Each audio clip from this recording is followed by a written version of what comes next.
wasn't meant to put that up just yet. Good morning, everyone. Welcome back to our regular weekly AMA. My name is Marty, also known as Alcatraz. I am the lead designer at Raini Studios, primarily focused on our flagship title, The Lords of Light. How are we doing today, gentlemen? Doing not bad, man. How about you, Ray? Yeah, very well, thank you. Thanks, guys. Good to see you. Yeah, you too. Oh, so yeah. Marty's probably a bit tired after like smashing it out at what, 3 conferences in 1 month? Yeah, so yeah, we got back from South by Southwest Sydney the early hours of Sunday morning. We were there for most of the week. Yeah, just so cool thing with South by Southwest, unlike the previous two, which were very much more games focused, South by South is games and like technology, innovation, stuff like that. So yeah, obviously had a chance to show off the game and chat with a bunch of people about it there. But in addition, also had a really good opportunity to meet up with a bunch of partners that we work with on some of the back end side. So we hung out with the team from AWS, which is really cool, and caught up with some contacts we have from Epic and Microsoft as well, which is yeah, always good to get the inside scoop on what's coming up, what they're working on, where their focus is, especially as we sort of head into 2024. And yeah, work out the best ways for us to sort of align our goals and our strategy with what our partners are working on as well, which is always fun. How are Microsoft involved? What do we got with them? Just Windows in general, you mean? Things like that, the platform? So on the back end, depending on which part of the back end you're looking at, part of it's hosted with Azure PlayFab, which is owned by Microsoft. PlayFab, actually, I've been involved with them for a very long time. They're their own independent company. They got bought out by Microsoft, I want to say around 2019, 2020. You can Google it, it's public. I'm just not sure what date it was around then. And that was a really big deal for PlayFab because basically getting acquired by Microsoft meant that a lot of the tech that they were building was very aligned with what Microsoft was building themselves for games like Halo and Minecraft being the big one. So a lot of the sort of stuff that they built for like Minecraft, for like the storefront, for a lot of their back-end infrastructure with servers and stuff like that, has now come across into the PlayFab stack that we now have access to, which is really cool. It enables us to build things basically quicker and easier, and not having to reinvent the wheel as often, which is always a nice thing. So yeah, caught up with some of the team from the Microsoft PlayFab side of things, and yeah, AWS we work with more so on the Web3 side of things. A lot of our infrastructure for the Web3 side of the Raini Studios is built on AWS. But yeah, also getting an idea of where they're heading on the games technology side of thing as well. Getting a chance to look at their open 3D engine, stuff like that, which basically is a great grandchild, I guess you would say, of like the Cry engine, so used for games like Crysis and stuff like that. Especially at the moment, there's a lot of speculation, a lot of push just in the game development industry around which engines will survive. Obviously, Unity sort of kicked all that off a few months ago. We've chatted about that on previous AMAs, so we won't rehash it. But yeah, definitely when we are looking at future projects, when we are looking at tech stacks and stuff like that, it's not as cut and dry as what it was prior to basically to Unity shitting the bed. I can't really think of a better way to sort of phrase it than that. So yeah, definitely looking at all of our options as we head into or end of the year and then head into the new year from there. Cool. What's happening? I thought you threw something up early there. What's the deal there? So we've got some options today with regards to the AMA. Obviously, there's a lot of questions that I know we want to get through, addressing various things that the community is chatting about at the moment. But on the game side of things, we've actually got the team pulled together basically a custom branch of the game where we have all of the formations art loaded into the deck editor ready to go. We've actually gone through and customized the deck editor to remove names, power, cost, and rules text, because obviously some of that is still very much in flux at the moment, and we don't want to completely reveal everything too quickly. But yeah, we thought it might be kind of fun to give people a full look at the formation set as a cohesive set, at least as far as the art is concerned. And then, yeah, the other thing that we've got ready to demonstrate is an early view of the new RST storefront as well. So we've got that lined up, ready to go. So, I mean, Ray, it's up to you, man. Where do you want to start today? What would you like to see? Oh, well, I mean, exactly in that order, I suppose. Show us the formation stuff and then have a look at the RST storefront. It'd be great. Yeah, sounds good. Sweet. I thought, because I've done this before, and when I normally share stuff on, we use StreamYard for all our streaming, obviously. Yeah. Normally it brings it up down the bottom, but it doesn't go there until I click it. But it actually, I guess I'm sharing a whole screen. It doesn't work that way.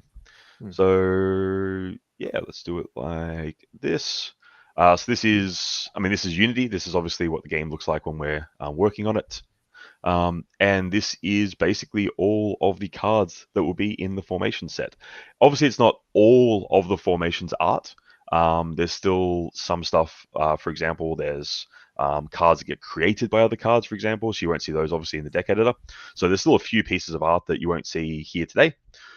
But generally speaking, this gives you a pretty good overview of every single card.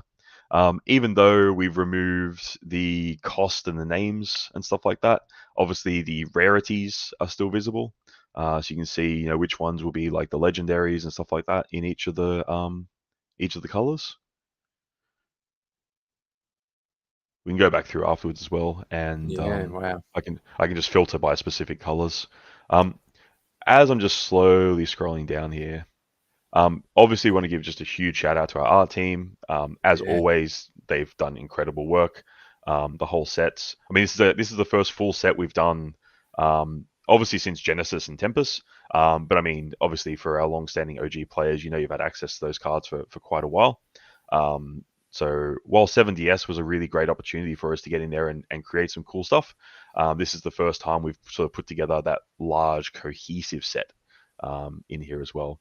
So Wow. yeah, definitely some. Hey, I can see someone I know. Yeah,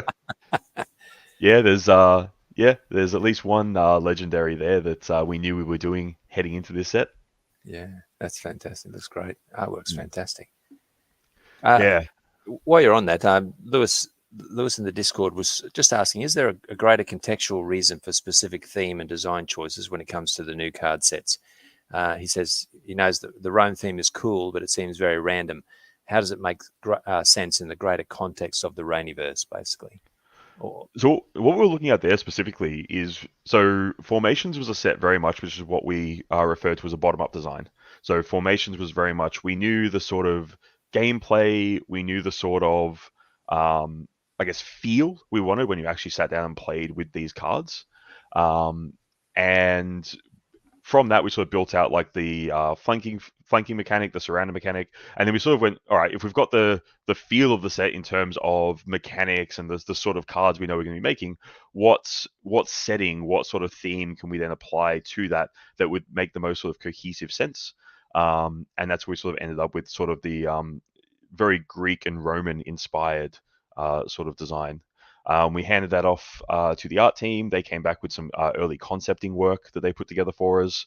And then, actually, I can sort of, while we talk, I can just actually filter, I guess, by gem color too, would be a way to sort of see all the cards in each color. But yeah, we sort of, there's still obviously a lot of elements of fantasy. There's still a lot of elements. You'll see some, I mean, there's a very obvious crypto reference on screen right now. But yeah, we sort of, outside of that, while you know Genesis and Tempest had very much that sort of just straight fantasy feel to it, and 7DS obviously was very heavily inspired by the Seven Deadly Sins, and our sort of take on that. We wanted to sort of play around with what an RTLOL set looks like in different environments. And sort of what sort of I guess design space that opens us up into, and also with the high level goal. And we've done this with previous sets. We'll do it with future sets as well. And this isn't new. This is used quite a lot in games like Dungeons and Dragons. If for example, there's a Trojan horse there on screen right now in orange. If you think about the story behind that's actually not the card. You think about the story of the Trojan horse. I'd be very curious if people could actually guess what that card is going to do without seeing anything else on there whatsoever. It's orange, it's a picture of a Trojan horse. So that's one of the really high level goals that we use theming in sets for, is how much does it allow us to convey rules, convey how a card should work, just through through the art, through the design, through the styling. I think So also in terms of the thematics of the new set, it was really obvious, not just from a mechanics perspective, that was definitely the main motivation, but also in the lore we have built out. If you go to rtlol.com/lore, basically the narrative that we're starting to build and expand on as we go is that you are basically training for a war against the quantum rug, and the way you do that is by battling in the Colosseum. So it just was a natural fit for so many reasons to go with like a Roman themed set. And I guess one of the other benefits there is that we've got like a year and a half worth of actual play data now for the game. So obviously, like our game is inspired by a bunch of big titles, but we've added a lot of really cool, unique elements and combinations that have never been done before. So it was really important to get that field data and just see what's working.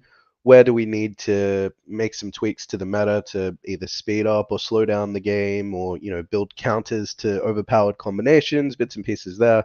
So yeah, this is the first set where we've got all of that information available to make a really big concerted effort into designing things to, I guess, get the gameplay to a really balanced and engaging point. It's already at a fantastic point, but I think we can make it even better with this set. How have other sort of TCG type games like Hearts, are they theme based, or are they all over the shop with regard to the cards that are in it? I'm not really familiar with them, but do they stick to one theme at all?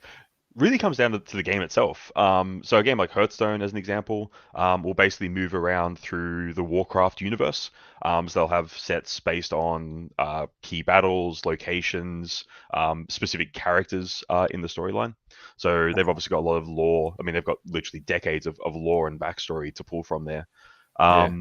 Whereas you look at, say, you like Magic the Gathering, or it's actually some newer TCGs where Magic, for example, what they call the multiverse. So they basically, through their story, they just basically go, well, cool, we can jump to whatever universe we want. They've also now brought out universes beyond. So they're literally just jumping straight into other IPs. There's a Doctor Who set that's just come out. They've just did a Lord of the Rings set. There was a D&D set. They're about to do a Fallout set early next year. So they're basically just, yeah, they've basically gone with the storyline of, well, our characters in our story are able to jump between different universes within the multiverse. And because of that, they're not sort of restricted to any one particular location or style. And it allows them to create some really cool sets. One of my personal favorites in Magic the Gathering were the old Kamigawa sets, which were very Bushido sort of, or like ninja, like ancient Japan sort of styling there too, and they sort of reflected that through the mechanics. So there's mechanics like ninjutsu, so like very ninja themed sort of mechanics in the set, and obviously the art and the styling sort of carries through with that as well, which is really cool. Nice. Okay. So yeah, it's a sort of thing where wherever possible, and we've said this from the very start, you always want to design outwards. You never want to sort of lock yourselves into a particular location, theme, or style wherever possible. By having a very wide, potentially, with future sets, we can explore other, interactions between our sort of fantasy cryptoverse, and then what it looks like through, here obviously we're going quite historical, but we could flip it around the other way and go something in the future. We could go more like an alternate history. I've always wanted to build something out in a diesel punk or a steampunk inspired sort of setting. So it really does open up a lot of cool space for us to play in, which again lets the art team, lets our card artists really flex their skills. It allows us to work with different artists who maybe have a style that's not as suited to these particular sets. And if we can do it right, it actually really opens up the doors for us to do things like we could do maybe not like an anime themed set, but we could do like a pixel art set, or it really opens up the opportunity to do new styles of cards which will feel still cohesive within the greater Rainiverse, which would be cool. Yeah, Uh, nice.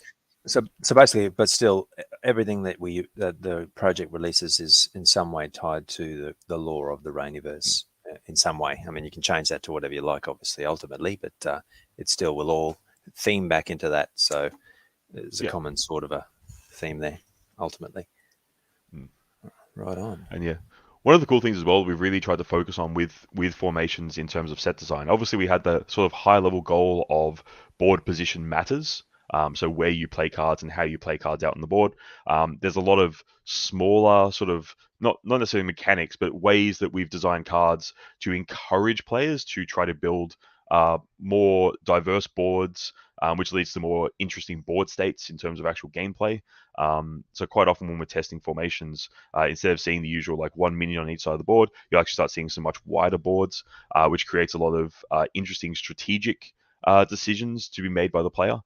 It's not just a case of play a minion, attack and trade into your opponent's minion. They play there's a bit more depth to the actual gaining and maintaining board state, which is really interesting. Purple in particular, some of these cards are interesting. Not to name names, but some of them are very, very unique in the way they interact with the board. Purple, obviously, one of our themes of purple has always been that it's very much about manipulating the game state. And yeah, I think the design team's done some really awesome work with formations in getting it to that sort of really interesting spots where there's several new ways to play purple based decks, whether it be a monocolor deck or a deck that sort of incorporates purple. You'll generally want to be using purple for a lot more than just like recursive reality as an example, which is definitely interesting. Is there 3 legendaries there? Is that bull one is the bull one you highlighted just before is that a legendary? I believe that's uncommon actually. Yeah, I was going to say it looks slightly duller than the other ones. There's Yep. 2 legendaries in that setup there. Yeah, so most colors have 2 legendaries. You can Yeah. tell by the numbers at the bottom. Oh, sorry. Okay, yeah, cool. Yep. Yep. Oh, yes, I see. Yep, 3, 4. Yep. Yeah, most have 2. Some only have the 1, depending on. We also looked at where we're at in terms of like promo cards, both current and planned promo cards. So we try to keep the number of legendaries available across all the colors relatively even, as we add new promos and new sets. So there may be some colors, for example, that don't get a second legendary in formations, but maybe there's a planned promo card that will drop at some point to sort of even that out. So it's just sort of balancing it out that way as well. But most of the colors will be fairly even between what we release for them. Is there a date? There was a date for the release of formations. We're still on track for towards the end of November. Yeah, I'm working with the Web3 team at the moment just to make sure that we'll have everything in place for the launch date. As soon as we can announce that, we obviously will. But obviously, when we do launch formations, we need to make sure things such as the RST storefront and all that is 100% ready to go, so that the set can hit the ground running. And there's your first sneak peek at the 2 mythics in formations there as well.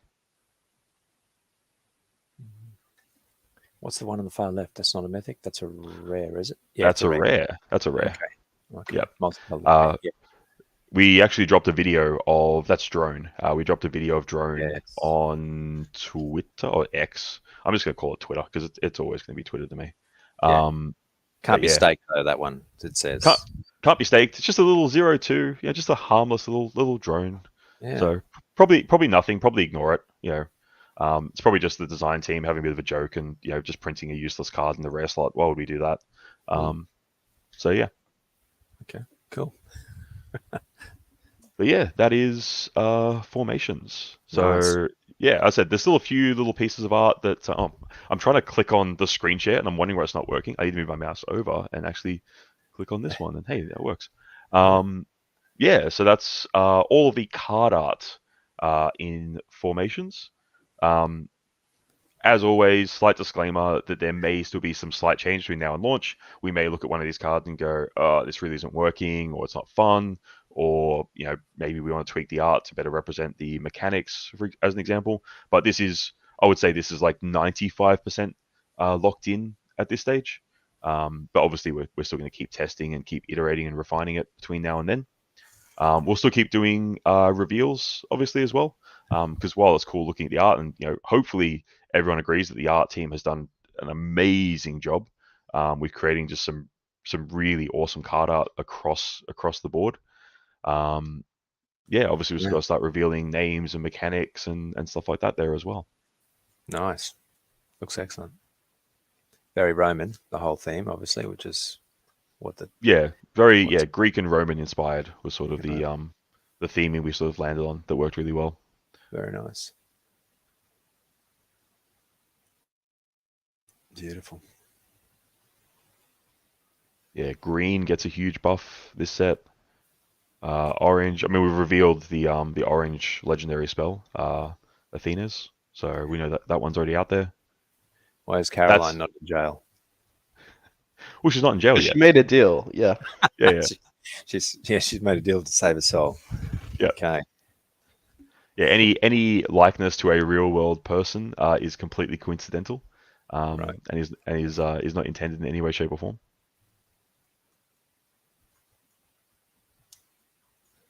Nice. Yeah, some of those blue cards they're probably going to get actually balanced a little bit later on today. Some of the stuff we realized we made some combos that were a little rough, but yeah, we'll probably Rough actually powerful. rough as in you can fill your board with 12/12s on like turn 8. So yeah, I mean, don't get me wrong, definitely beats the Lust Chastity combo, but yeah, probably a little bit more than we wanted to do with that. Yeah. Cool. All right. I keep looking at because I can see my mouse on the screen share. I keep looking at the wrong screen to go through. But yeah, so that's just a little bit of a sneak peek into the art of formations just there. Very impressive. So that's obviously all the ones rare and above will be collectibles like normal, and they'll all be available on Soulbound, obviously, through the game. Yep, yeah, so the plan is same as Tempest, where rares and above will be released as collectible versions. Commons and uncommons will just be soulbound, and there will be obviously common, uncommon packs available. So people who are collecting the collectible versions of the cards won't have to just grind as many packs just to get those commons and uncommons up. But yeah, we think that works really well because that way, obviously, the people who are collecting get access to the cards they actually really want to be collecting. I mean, if you're involved in physical TCGs, you know how annoying it is. How you have to buy boxes of boosters just to basically end up with stacks of commons and uncommons that you're never going to touch, just to have a shot at the rare legendaries and mythic style cards. So yeah, we think that's a good compromise. It also makes it interesting when we do run, such as we've seen during the World Championships, running collectible style tournaments. Because at least that way, players who maybe don't have as large a collection and don't own all of the legendaries and mythics, as an example, still have the ability to build playable decks. With the when you release the NFT or the collectible card packs, are there 3 in them or 5 in them? And are they the same price? One of the questions Mizen's asked just in the chat there, are they the same price as previous ones? I think we're still like confirming the quantity and pricing. We will be doing like a full review coming close to the launch, and we'll give you guys a heads up. There's a pretty reasonable chance that the prices for the collectible packs will be lower, but so will their earning power compared to the Genesis, Tempest, 7DS ones. For the like play and earn, collect and earn, that sort of side of the equation. Yeah, but we haven't locked anything in yet, so it's still TBC. Okay. On that, the earning capacity and all that sort of thing, obviously all that stuff is waiting on the RST storefront, I believe. Is that progressing well, the earning and the card staking and the rentals and all that sort of thing? Is that working around in the background? Yeah, we've got our full Web3 team working their way through the list. The RST storefront is definitely top priority, and I guess the big news that I can confirm now, we are on track to launch at least the initial version of the RST storefront early next week. We never like to do it towards like the middle or end of the week, just in case something goes wrong and the devs aren't around to fix it. So yeah, we're just doing some final testing and tweaking now. But yeah, looks like early next week we should have the first version of the RST storefront where you'll be able to spend your RST and get a whole bunch of in-game items then. Will the RST tier be available at that point? The Rainiverse tier? Yeah, so I think the progression is going to be initially it's going to be Lux that you can buy at with like a bonus rate compared to if you buy it with fiat, and then the next launch will be still beyond before the end of season one, the Rainiverse Battle Pass. Just in the interest of full disclosure, the complexity there is just trying to get everything working so that because all of the rewards are on chain, it just makes it a little bit more complicated to tie in a redemption that goes through our storefront, and then issues the on-chain rewards in a way where they're tied to a wallet. I think we've got a solution, but it may require logging back in again. But yeah, either way, it's going to be a little bit behind the Lux, which should launch next week, and then the next release will be for the Rainiverse Battle Pass. Okay. So buying Lux with RST early next week, Rainy Battle. I mean, that whole storefront, I suppose, because you've got 25% of all purchases made on there are burnt, and 25% go into that 75 million pool for Rainy to RST migrators. Yep. Yep. That's all going, obviously, have to be incorporated from the beginning as well, is it? Or you can retrospectively grab that stuff? Yeah, so a lot of the stuff we had to build for the storefront is going to be useful for all the bits and pieces we'll add to the storefront. We have to build like the foundations of the store before we can launch anything. So it should be nearly as long for us to like release the Rainiverse Battle Pass and all the other stuff we've got planned. But we're just doing like an initial launch with Lux as the beginning part. But yeah, you're absolutely right. From day one, any RST spent through the storefront will be going towards burn and the Rainy pool. Nice. I mean, I imagine that's quite a complex build out at the back end of something like that. Bit of a nightmare to check everything. Yeah, whenever I guess because just this is the nature of the beast being in like a frontier industry like Web3 or crypto. Just there's not decades of references to to look at in building it. A lot of it is just you make your best guess, you do some trial and error, and then you'll inevitably hit a bunch of issues. And fortunately, we have a team full of very talented devs who so far have always been able to find a creative solution around whatever issues come up in building these things out. So yeah, we're pretty excited to get the storefront live. Especially when we're building systems that aren't just like RST or like Rainy related. We've got to obviously be able to integrate across with some stuff on Beam. We've got to integrate with like Layer 0. So there's a lot of moving pieces for our devs to sort of get up and running as well. And sometimes, like we've helped like the Layer 0 team example. We found some like bugs and some issues with some of how their systems work. So we obviously give them that feedback. We work with them to get it working as stable and as quick as possible. So yeah, it's been a lot of work to get to this point, but yeah, hopefully. I mean, do we want to fire up the screen share again and have a bit of a sneak peek of that as well? Yes, please.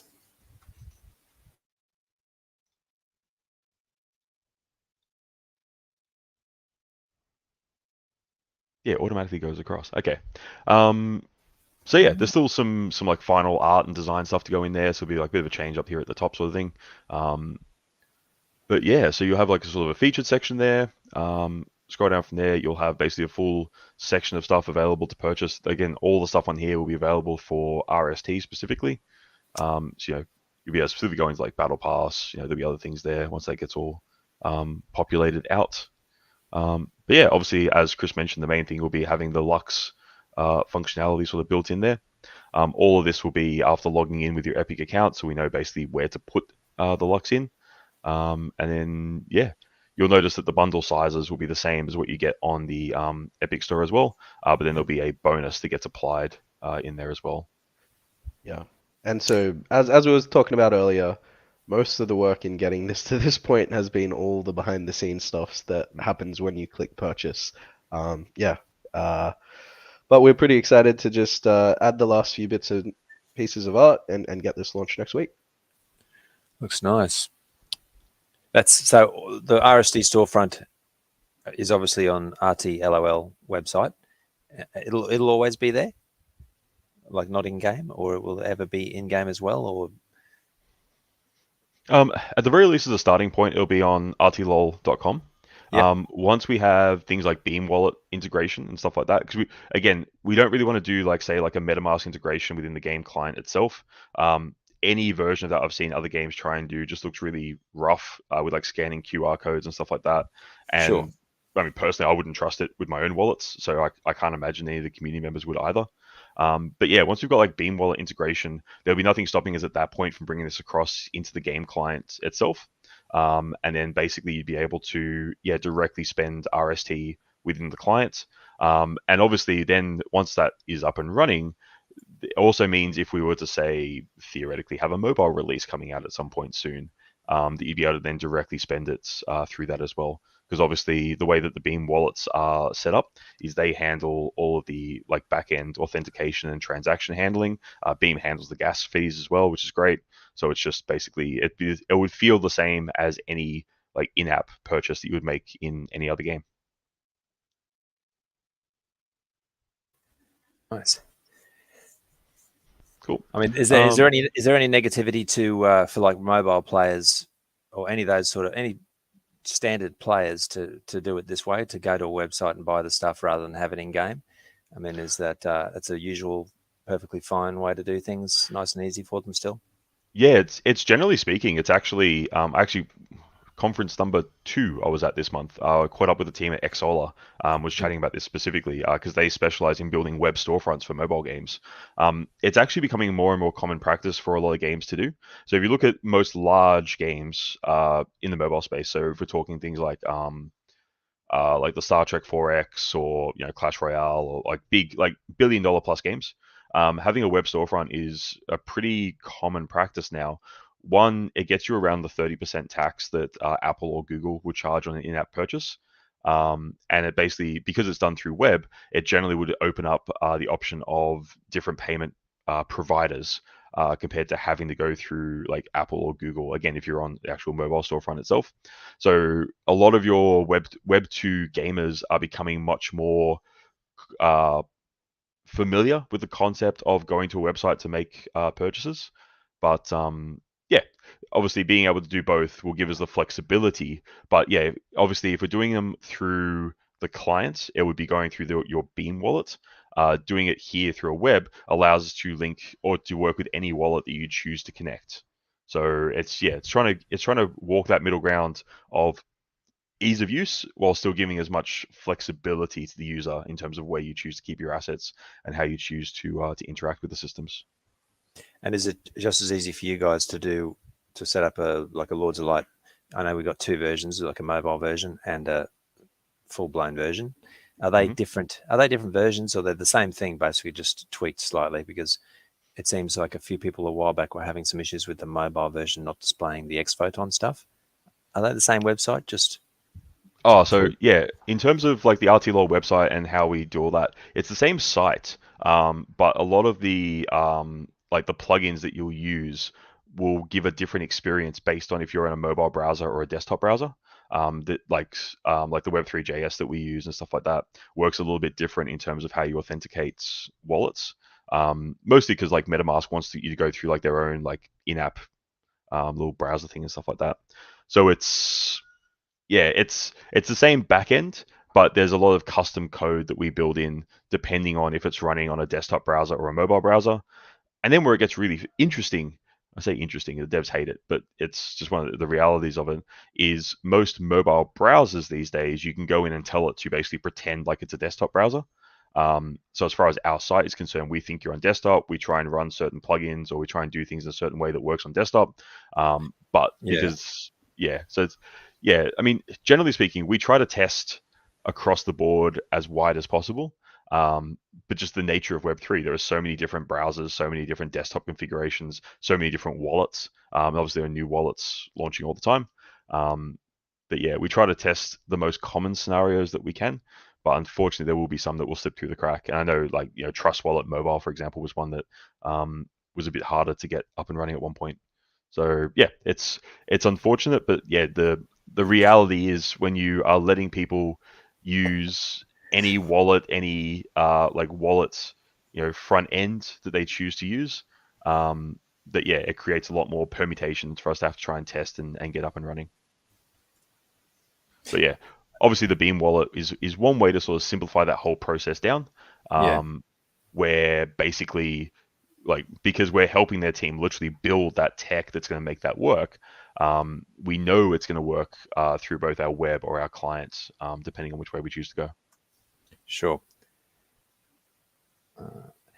I mean, is all that how's the Merit Circle seems to be really powering along. Obviously, looking at a bunch of things, their project seems to be rocketing. I saw that they were changing MC to Beam. That's a definite thing now going on.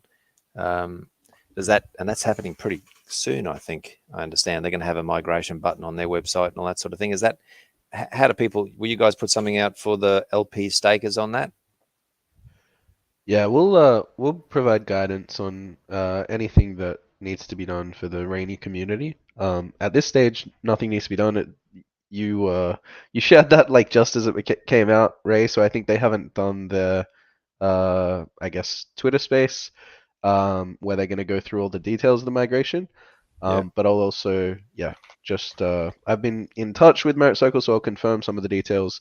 We'll make sure that there's like plenty of time for the Rainy community to do whatever they need to. It's not a huge change, to be honest, yeah. from our development side of the equation. So yeah, I'm not anticipating any huge issues, but just stay posted. I've just Okay. posted in the chat. There's a link to a tweet that basically has the details of they're hosting an AMA or a keynote, I should say, tomorrow. I kind of wish they used more up-to-date footage of our game in their little announcement video. Some of it's actually quite old, unfortunately.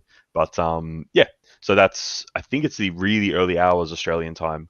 But so yeah, I'm clearly not getting much sleep tonight. But yeah, that'll be a good chance to find out more about what their plans are. In terms of I wouldn't say it's a full rebrand, but at least in as far as the token is concerned, that sort of their plans around that migration. Cool. Jay, but not that Jay, in the Telegram asked about the option of having a public Trello board for the community. What are your thoughts on that? Did you see that one? Yeah. Yep. Yeah, we were just discussing this before the AMA actually, and one thing that we've flagged is we may experiment with a different format. I think we really enjoy these AMAs and enjoy chatting to you, especially Ray. Um, That's but not everyone has like an hour to sit through a full AMA. That's why your summaries are always useful as well. So we are looking at potentially just doing like maybe a weekly dev update where we will commit to like getting a public facing breakdown of what our team are working on. But it's still going to have to be at a high level, and it'll be updated potentially, yeah, once a week so that you guys can keep abreast of what's happening. We still haven't worked out like because it's only a suggestion that Jay, but not that Jay has just forwarded through.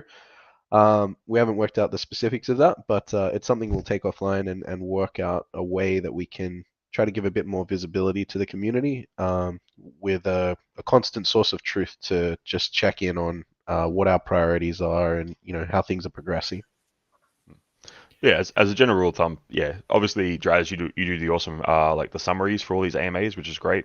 Yep. And then yeah, obviously the whole point of doing the weekly AMA is so that we're giving very constant, very up to date, updates on what the team is working on, and Yeah. also so we do it in a way where it's not just a faceless organization doing like a text-based update. We're actually here live every week. We can respond to people, in chat. I can see like the heart that Ash just put there at 11:44 a.m. just to prove that we're live, I guess. So yeah, definitely trying to work out the best balance between doing something where we get to have that sort of live, direct involvement with the community, as well as making it as easy as possible to get access to that information. So yeah, we'll definitely keep looking at that. Awesome. Okay. How do you like the guys? Nemesis sort of talking about the World Cup, I suppose, and it seems there's not a lot of advertising of it going on at the moment. It's a pretty big event, obviously, but it seems fairly quiet from the project side of things. Obviously, you're focusing on the RST stuff, but what are you getting out of the World Cup? Is that moving ahead as you wish, or? Yeah, I Yeah. think the perspective we've had is that the best time to advertise for the World Cup is in the weeks ahead of the commencement of it. It's a lot harder to get someone to jump into like a 13 event World Cup after 10 events have already concluded. And so we made a bunch of efforts, mostly in September, to reach out to influencers and market and try to get some new players in before it got kicked off. And in the early weeks, by this stage in the tournament, it's like a big ask to get someone new into the game and just joining for like one of the final events in like a month long world championship. And so what we're getting out of it mostly now is a bunch of really useful footage. So as we said in previous AMAs, we've upgraded the system so that we can watch any game replay in real time, including pauses.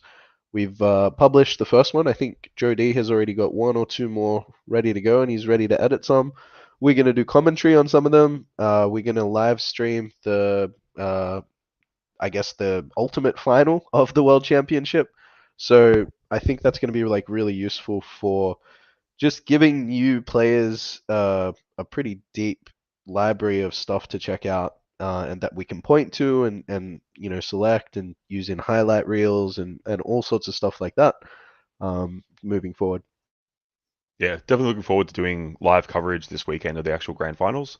Um, And yeah, obviously for all the preliminary events, having access to footage that we can either then find the best games to just upload as footage or go back and record commentary over the top of is definitely handy. But yeah, the goal obviously when we're doing any sort of coverage of events is you want to for better or for worse, and we learned this I guess from the Avalanche tournament.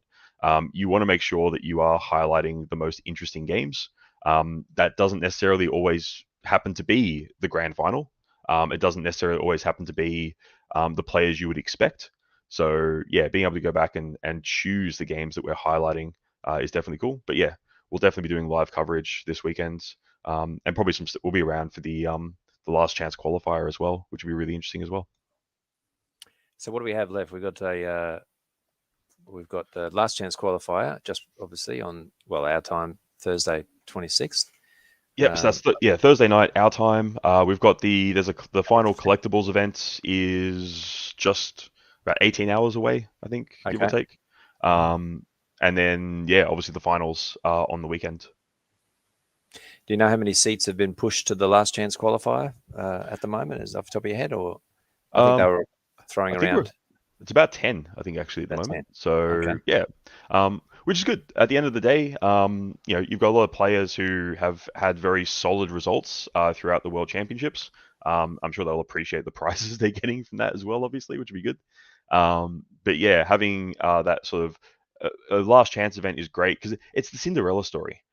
It means that theoretically someone could not have had much success during the regular events. Maybe they managed to squeeze their way into a seat in that final.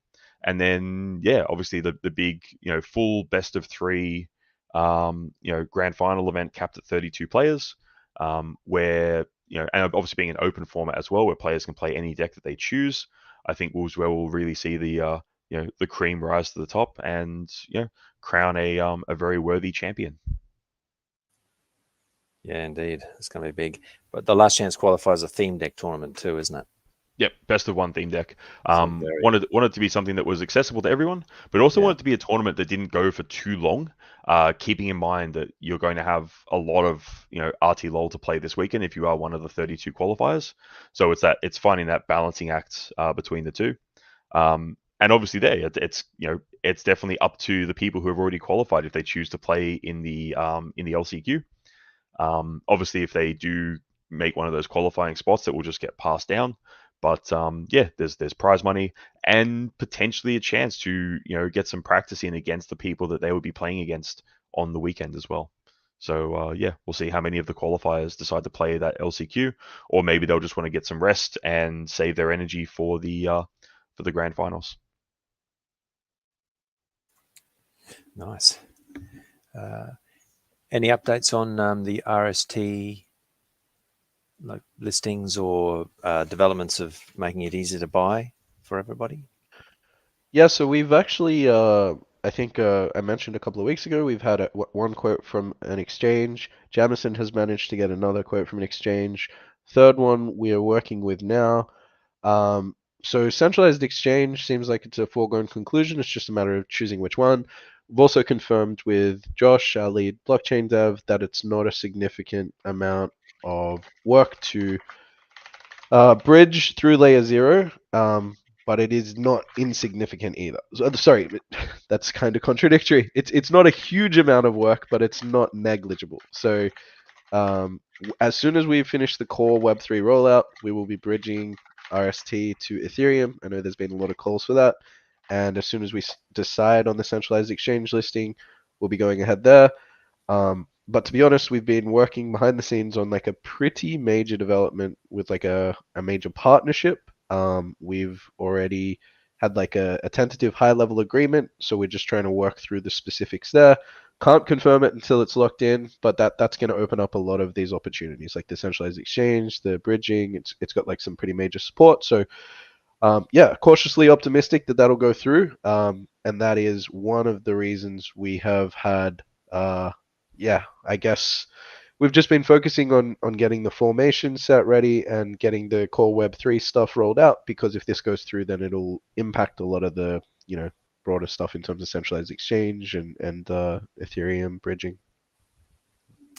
I think that Ethereum bridging will make a lot of people happy.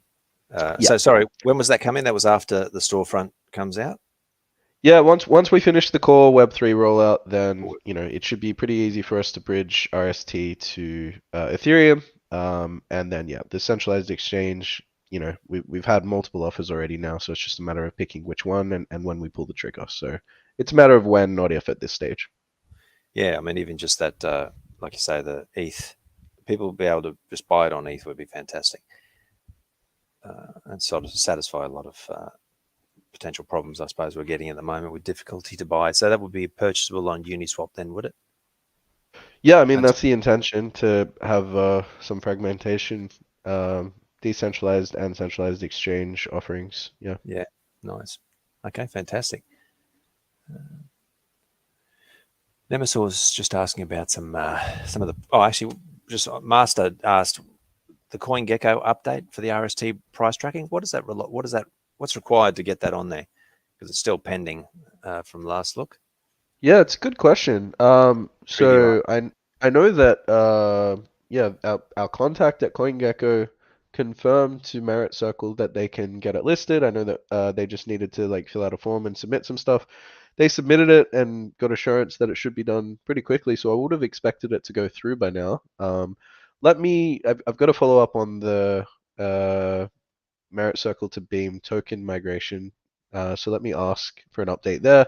I think in the interim, they've got the Gecko terminal up and running for price tracking. But obviously, I completely agree. There's no substitute for like a giant like CoinGecko. It just makes it so much more accessible and visible. So yeah, I will report back to that. I'll just message now and see if I can get an update. Yeah, awesome. And like I said, it just just gives validity to everything. People go, oh, what's this Raini Studios RST? Oh, okay, let's have a look. Oh, hang on a sec. Where's the token? Yeah, so I know you can look at it other places, but make it as simple as possible for people is the way to go wherever possible. Okay. I mean, Nemesis was asking just about some of the World Cup prizes. When will the World Cup prizes be sent out? He's sort of mentioning the in-game coin Lux rewards for Season Zero haven't been sent out. I didn't know. I don't know that, but Yeah, I'll chase that one up today. I thought all the season 0 prizes had been sorted. If we miss those ones, then we'll get those sorted ASAP. With regards to the World Championship prizes, they'll all be sent out at the conclusion of the event. Yep.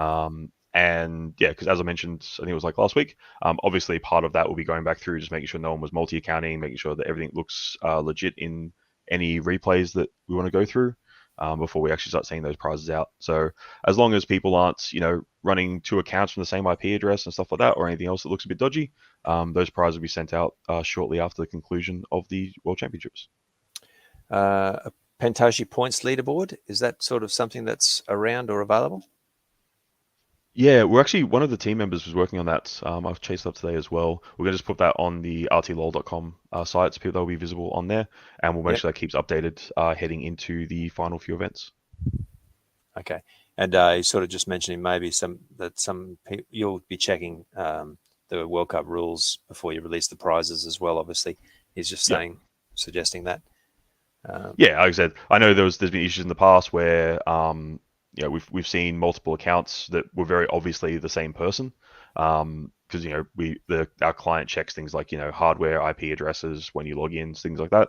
So yeah, obviously when we are dealing with prizes this large, we just want to make sure that everything is on the level. Moving forward, and things like attempting to onboard players and get adoption to the project. Obviously, mobile is a massive, I imagine, would be a massive part of that. How's all that going in the background? Yeah, so obviously we've tried a few different forms of marketing, some Web 2 focused, some Web 3 focused. Being completely honest, the results for a lot of those campaigns were nowhere near what we would have expected for the amount we were spending, or for some of the promises that were given to us by some of our partners that we chose to work with.